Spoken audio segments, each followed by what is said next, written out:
हाँ जी, एक बार फिर से चैप्टर 1 रिलेशन फंक्शन के ये फॉर्मूले हैं एमसीक्यू के लिए, ये फॉर्मूले हैं। मैंने कहा ए और बी दो सेट है, ए के पास एलिमेंट्स एम है और बी के पास एन एलिमेंट्स हैं, दोनों नॉन एम्प्टी सेट है। जैसे मैंने आपको एग्जांपल दिया कि मान लो ए के पास 2 नंबर है तो वो एम हो गया, बी के पास 3 नंबर है तो वो एन हो गया। तो आपसे पूछा टोटल कितने फंक्शन बन सकते हैं ए टू बी, तो उसका फॉर्मूला एन की पावर एम, तो ये लगा देना एन की पावर एम यानी 3 की पावर 2 तो 9। तो टोटल कितने फंक्शन बन सकते हैं 9। तो एक नंबर में आएगा इनमें से कोई भी। अगला क्वेश्चन है बताओ कितने टोटल वन वन फंक्शन बन सकते हैं ए टू बी। तो वन वन फंक्शन के दो पार्ट हैं, एक एनपीएम है और एक जीरो है। एनपीएम तब लगाना जब एन एम से बड़ा हो।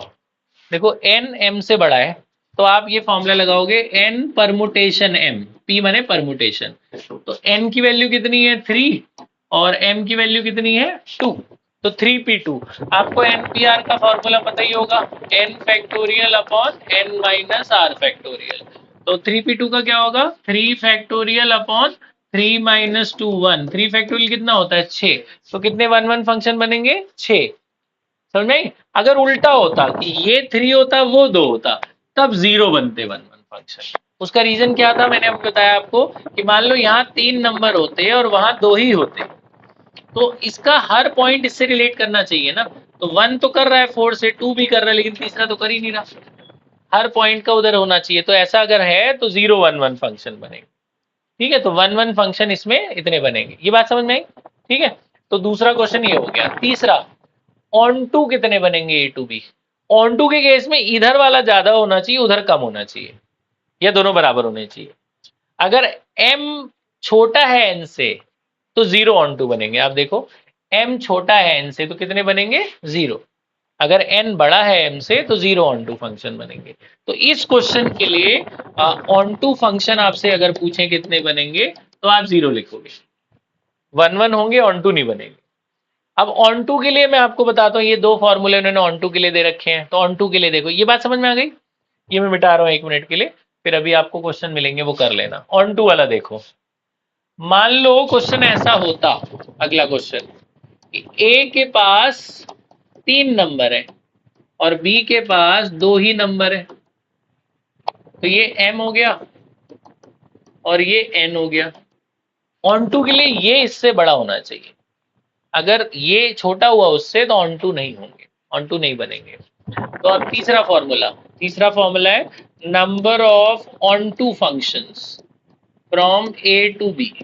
ध्यान से देखना इधर, ऑन टू फंक्शन का क्या फॉर्मूला है, ऑन टू का ये फॉर्मूला है समेशन, ध्यान से देखो, समेशन आर की वैल्यू 1 से लेकर कहां तक जा रही है n तक। n की वैल्यू कितनी है 2, तो 1 से लेकर कहां तक जाएगी 2 तक, -1 की पावर n माइनस आर।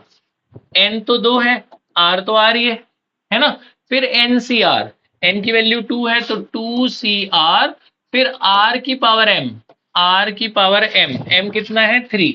अब देखो इसको सॉल्व कैसे करोगे, ये तो मैंने सारी वैल्यू जो जो मुझे पता थी डाल दी। r, अब ये समेशन हटाओगे, r की वैल्यू 1 से लेकर कहां तक है 2 तक, तो मतलब r की सिर्फ 2 ही वैल्यू है, 1 और 1 2।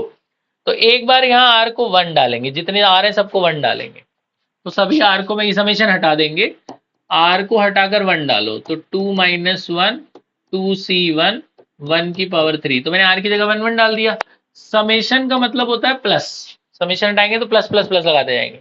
अब r की वैल्यू 2 डालेंगे, जितने r है वहां 2 डाल दो, यहाँ 2 डाल दो, 2c2 और 2 की पावर 3। अब इसे सॉल्व कर लो, ये 2 माइनस 1 1 हो गया, -1 की पावर 1 -1 ही होता है। आपको पता है 2c1 2 होता है, 1 का क्यूब भी 1 होता है, ये 0 हो गया ना। किसी की पावर 0 क्या होता है 1, 2c2, ये 2c2 है, 2c2 1 होता है, 2 का क्यूब कितना हो गया 8, तो -2 + 8 कितना आया 6। तो कितने ऑन टू फंक्शन बन सकते हैं 6, एक नंबर में आता है, तो इस तरह से करना है। ठीक है, तो इसमें ये बड़ा होना चाहिए, उससे m बड़ा होना चाहिए, अगर गलती से m छोटा हो गया तो 0 ऑन टू बनेंगे। ठीक है, लास्ट फॉर्मूला, 3 हो गए। चौथा फॉर्मूला बाइजेक्टिव फंक्शन कितने बनेंगे ए टू। बाइजेक्टिव की इंपॉर्टेंट बात, दोनों बराबर होने चाहिए m और n। अगर इसमें 3 है तो उसमें भी 3 होने चाहिए। बाइजेक्टिव मतलब 1 1 ऑन टू दोनों, अगर एक हुआ एक ना हुआ तो बाइजेक्टिव तो नहीं माना जाएगा ना। तो आप देख रहे हैं ऑन टू में अगर एक छोटा एक बड़ा है तो एक बार 1 1 0 आ रहा है, ये इससे छोटा तो ऑन टू 0 आ रहा है।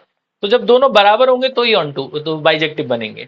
तो अगर मान लो इसमें भी 3 है उसमें भी 3 है तो बाइजेक्टिव के लिए m फैक्टोरियल मतलब 3 फैक्टोरियल। बाइजेक्टिव का आंसर क्या होता 3 फैक्टोरियल यानी 6 बाइजेक्टिव बन सकते हैं। अगर ये इक्वल नहीं हुए जैसे इस केस में इक्वल नहीं है, आपसे बोला कितने बाइजेक्टिव बनेंगे 0। अगर दोनों इक्वल है तो 3 है तो उसमें भी 3 होने चाहिए तो 3 फैक्टोरियल बाइजेक्टिव बन जाएंगे।